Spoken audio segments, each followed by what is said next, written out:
বাজারে এখন প্রচুর পরিমাণে এঁচোড় পাওয়া যাচ্ছে। তোমরা একবার এইভাবে এঁচোড় চিংড়ি বানিয়ে নাও বন্ধুরা, দেখবে বাড়ির সবাই আঙুল চেটেপুটে খাবে। এর জন্য দেখো এখানে আমি এঁচোড় নিয়েছি, আর এঁচোড়গুলোকে দেখো এরকম করে আমি ডুমো করে কেটে নিয়েছি। আর আলুগুলোকেও দেখো আমি এইরকমভাবে সাইজ করে কেটে নিয়েছি। এরপর দেখো একটা পেস্ট তৈরি করব। এর জন্য দেখো পেঁয়াজ, রসুন, আদা আর কাঁচা লঙ্কা আর সামান্য একটু জল দিয়ে মিহি একটা পেস্ট তৈরি করে নেব। এইবার দেখো এখানে আমি কতগুলো চিংড়ি মাছ ধুয়ে পরিষ্কার করে নিয়েছি। এবার নুন আর হলুদ দিয়ে চিংড়ি মাছগুলোকে বেশ ভালো করে মাখিয়ে নিলাম। তারপর দেখো একটা বাটিতে গরম জল বসিয়েছি। জলটা বেশ ভালোভাবে গরম হয়ে গেছে। তারপর এঁচোড়গুলো দিয়ে দিলাম, সাথে একটু লবণ দিয়ে ভালো করে নাড়াচাড়া করে নিলাম। এতে এঁচোড়টাও সিদ্ধ হয়ে যাবে, আবার এঁচোড়ের যে একটা কষা ভাব থাকে সেই গন্ধটাও চলে যাবে, আর রান্নাটাও তাড়াতাড়ি হবে।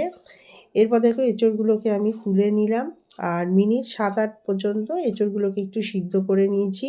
তারপর দেখো এঁচোড়গুলোকে তুলে নেওয়ার পর এখানে একটা কড়াইতে সর্ষের তেল গরম করে চিংড়ি মাছগুলোকে বেশ ভালো লাল করে ভেজে নিয়েছি।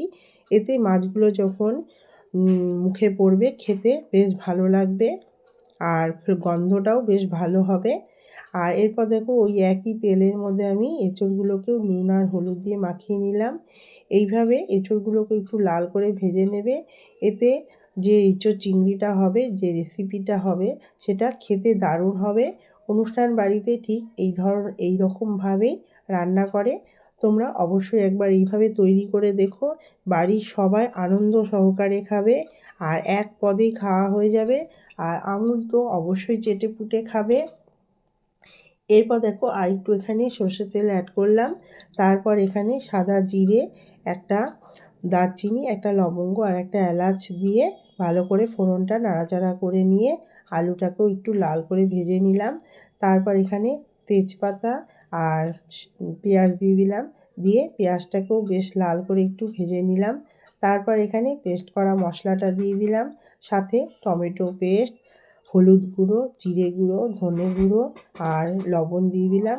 আর এখানে ধনে গুঁড়োর পরিমাণটা একটু জিরে গুঁড়োর থেকে বেশি রাখবে। এরপর দেখো এখানে আমি লঙ্কা গুঁড়ো আর চিনি আর একটু গরম মশলা দিয়ে মশলাটাকে একটু হালকা করে কষিয়ে নেব। এরপর দেখো আমি এখানে এঁচোড়টা দিয়ে দিলাম, মানে ভাজা এঁচোড়টা দিয়ে দিলাম, দিয়ে আরেকটু কষিয়ে নেব। এর জন্যই মশলাটা একটু হালকা করে কষিয়ে নিয়েছিলাম। এরপর দেখো আবার আমি ভাজা চিংড়ি মাছ অ্যাড করে দিলাম।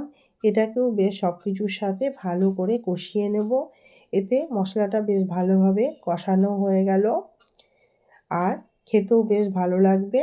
এরপর দেখো এখানে আমি পরিমাণ মতো জল দিয়ে দিলাম। জল দেওয়ার পরে দেখো ঝোলটা বেশ ভালোভাবে ফুটে উঠেছে। এবার আমি আঁচটা মিডিয়াম করে মিনিট 15 পর্যন্ত একটু ঢেকে রাখলাম।